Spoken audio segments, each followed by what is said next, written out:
God. I'm not a big reader.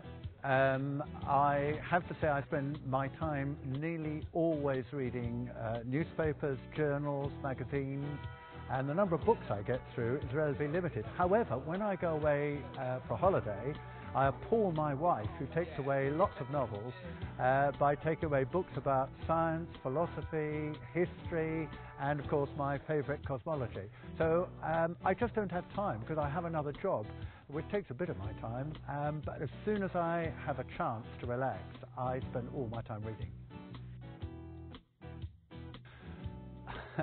The last book that I read that I enjoyed, I've read so many of these books. The book by Paul Davies on the meaning of life.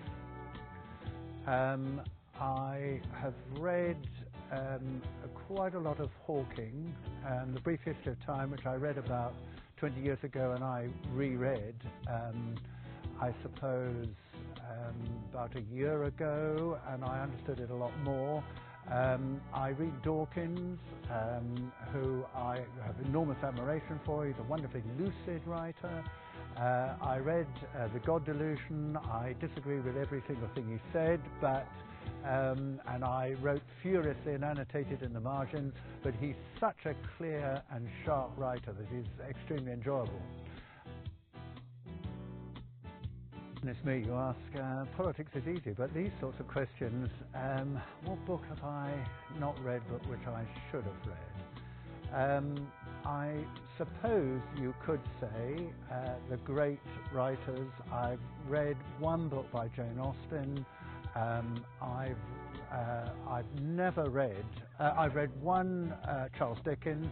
I've never read a Shakespearean play. This is a fearful, awful, dreadful admission, which is going to ruin my reputation. But I know I would love to do these things. It's a question of the intensity with which I pursue my own priorities, and I never seem to get time. But time management is most important, and I'm failing in it because I ought to be reading the great cultural heritage of my country.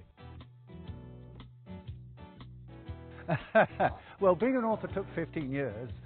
Being a politician has taken 41. The difference is that I have been a success with my 15 years, and I've been a total failure over 41 years. I'm now writing another book which isn't going to take 15 years, which is about politics, but it won't be, in my eyes, as important as the book I've written.